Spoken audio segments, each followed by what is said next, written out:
So Fox News mocked the idea of Joe Biden as a centrist. The reason this clip is funny is because they're pretty adamant on that point that he's not a centrist, and what a ridiculous thing to say. But then later on, they accidentally, casually admit he indeed is exactly that. A centrist in the DC swamp, I should say. So this clip is edited, by the way, but it's edited to show you the key parts.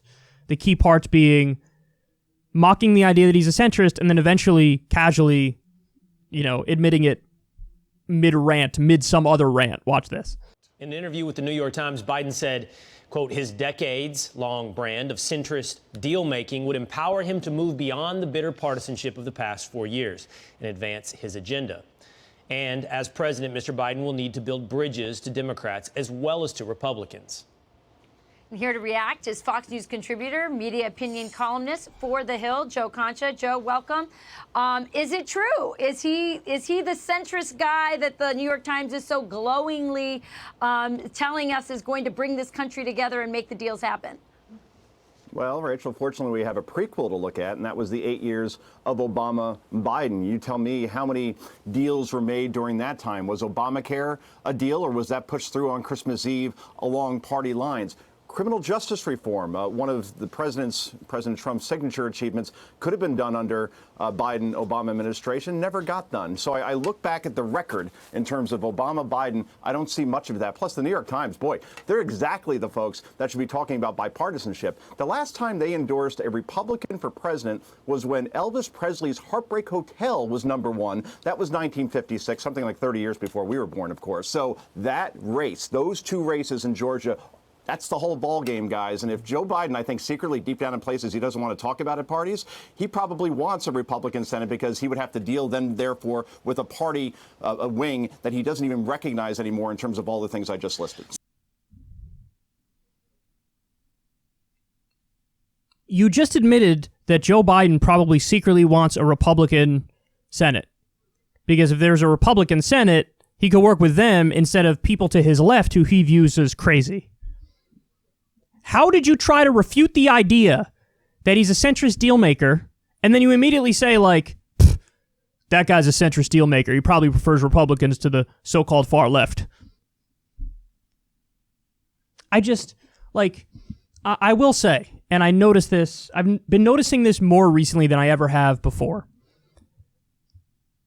There's no rhyme or reason why so many people say certain things, believe certain things. There are plenty of people who are just totally ideologically unmoored and also unmoored from empirical reality. Like, try having a conversation with somebody with strong political opinions who's very partisan but can't really back it up. Do it at your next family event. Talk to your most opinionated relative and just keep asking basic questions. And eventually you're going to be like, oh my God, there's literally nothing at the core of what this person is saying. They're all like impulse and id, and they just go with whatever the flow is and whatever the tribal talking point of the day is. And it's actually really sad and really depressing when you see it. And I just feel like this is such a good example of that same mindset. Because the whole point of Fox News, Democrats bad, right? That's the whole idea. Democrats really bad. And so they go out there and their Democrat bad talking point of the day is, haha, people are saying Biden is a centrist. No, he's not. That's stupid. And then in the rant where you're discussing that, which is the whole point of the segment, you admit, this guy probably wants a Republican Senate because he doesn't want to deal with the far left of his own party. What would you label that, son? You would call that a centrist in the Washington, D.C. political spectrum. He's as corporate as they get, by the way. And furthermore, forget the dynamics of like who to negotiate with and who he enjoys and who he doesn't enjoy. Just look at his record. His record makes crystal clear that he's exactly what the New York Times describes him as. The only difference is the New York Times describes that in glowing terms, and I think that's abysmal and stupid and dumb. So, he supported the Iraq War. He supported the Patriot Act. He supported NAFTA. They bring up Obamacare to say, see, he's not a bipartisan deal maker. Obamacare was a Republican piece of legislation. The fact that Republicans backed off of it just shows how partisan and tribal they are. Says nothing about Biden or Barack Obama. They proposed an original Republican piece of legislation and got it passed. You could say that's bipartisan, even though it got 0 Republican votes, because the freaking bill is a Republican bill. It's unbelievable. So these are the examples. His record, Iraq War, Patriot Act, NAFTA, Obamacare, the bankruptcy bill. taking out Obamacare, all of those really are bipartisan, and not in a good way. They were bipartisan in a terrible way. They were terrible pieces of legislation. He repeatedly tried to cut Social Security and Medicare. He's a big advocate of the grand bargain, which I'm sure he's going to try to do with McConnell under his presidency. So of course that's what he is. Of course he's a bipartisan deal maker, and he's basically a moderate Republican. That's who Joe Biden is. But they can't help themselves. Democrat bad, and Joe Biden is a Democrat in name, so they're trying to do, he's extreme too, before they admit, he doesn't even want to work with the left flank of his own party. He'd rather work with Republicans. And by the way, like I said, it's not good that he's a bipartisan deal maker, because the bipartisan deals he cuts are terrible. They're the things I just named, all of them negative. All of them negative. Corporate Democrats and corporate Republicans love to agree on more war and more deregulation. That's what they like to agree on.